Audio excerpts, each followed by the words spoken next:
Hi, this is James. Welcome back to the channel. So glad you are here. I am just want to let you know I did finish that book by Diane Lamberg, When the Church Hurts. I think it's called When the Church Hurts Other People, Hurts Their Own People, something along that line. Fantastic book. And what I'm going to do is I'm going to share some of that content that's in the book on the TikTok channel. So if you're not familiar, I mean, it's just the same name, JPW Ministries. It's on the TikTok channel. I want to have different content over there than I do here. Anyway, but I did promise you earlier this week that I was going to review what happened at Gateway Church. I found it really weird. I'm not sure who the guy was that led communion, but I don't think this guy's ever been to seminary, because he talked about how Jesus' disciples felt betrayed because he did the unexpected. And it's like, really?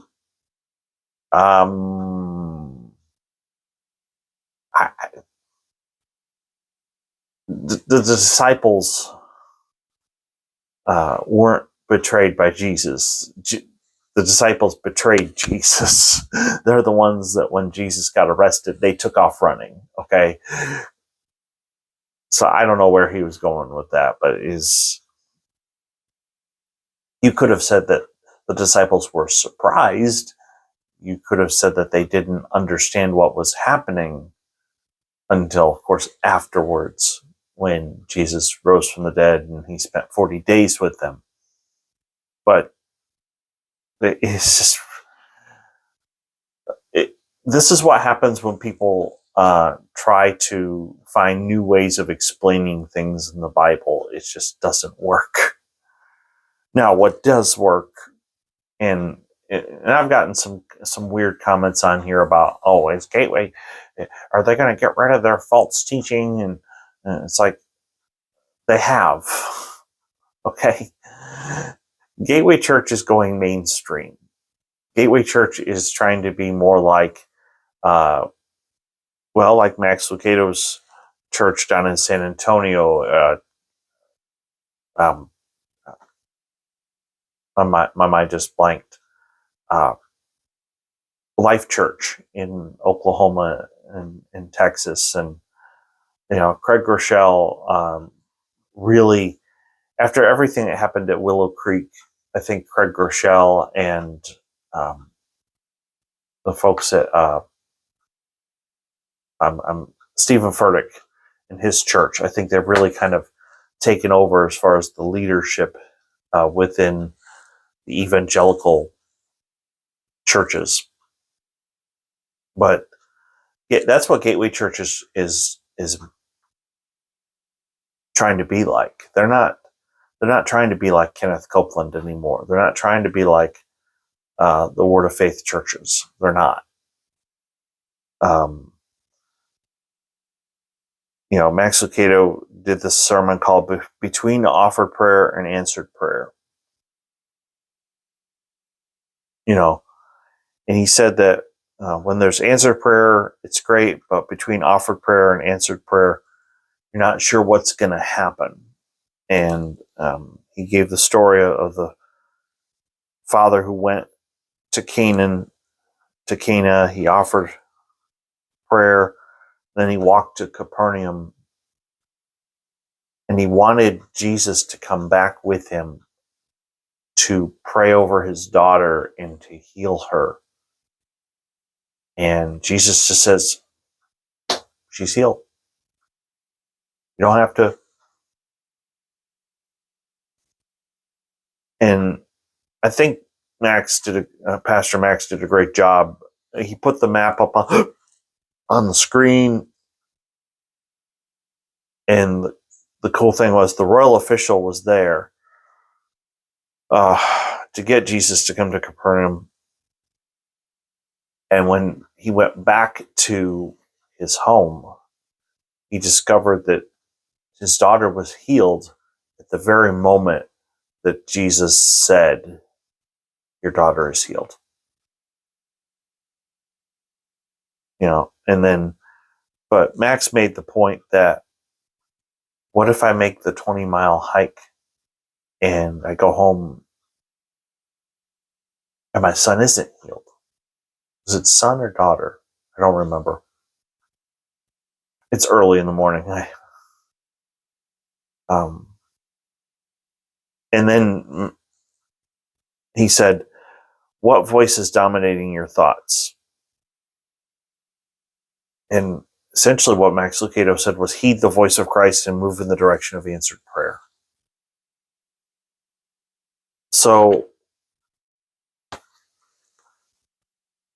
to everybody who wants to, I get it, Gateway Church has a negative, a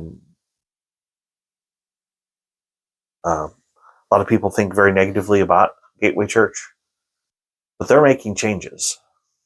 They are literally changing the culture. And it's starting from the platform and moving out. They're not focusing on healing and prosperity.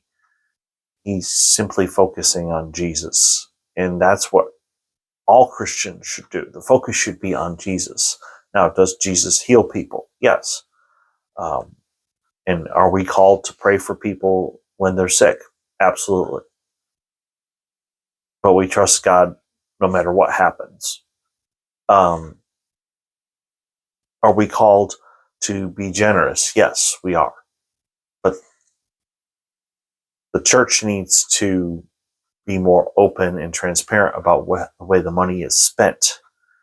So that's why I keep saying I'm cautiously optimistic. I haven't seen a change when it comes to how they present themselves as far as the budget is concerned.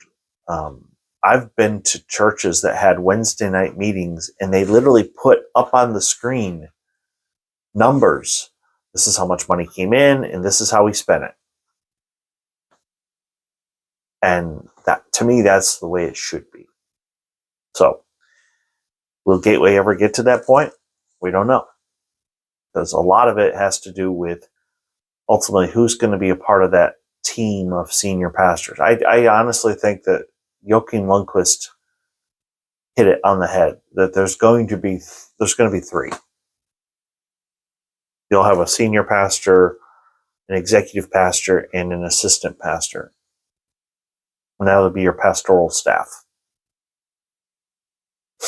So, and people were amazed. It's like, oh my gosh, Gateway's tithes have gone down. I was like, well, yeah, they've lost 40% of the people. They went from 3 services on Saturday to 2. 3 services on Sunday to 2. They went from 2 services on Saturday to 1. Yeah, they're going to have to, they've gotten rid of some staff. They're probably going to have to get rid of a few more. But that's okay, because that's where they're at right now. And they need to just focus on Jesus, focus on trying to be more like Jesus, and make sure that whoever they hire is a person of character. Because Robert Morris had all the charm and charisma and great public speaking in the world, but he had a character flaw, big character flaw. And that's why he's not in ministry anymore. Anyway, if you are new, please hit like and subscribe. Do want to thank you for being here. Thank you for watching. Tomorrow we're going to talk about apparently Dee Parsons with the Wartburg Watch tried to make a couple phone calls to contact Jim Bakker personally. And we'll talk about what happened with that tomorrow. So until then, hope you have a great day. And thank you so much for watching. Thank you for being a part of this community.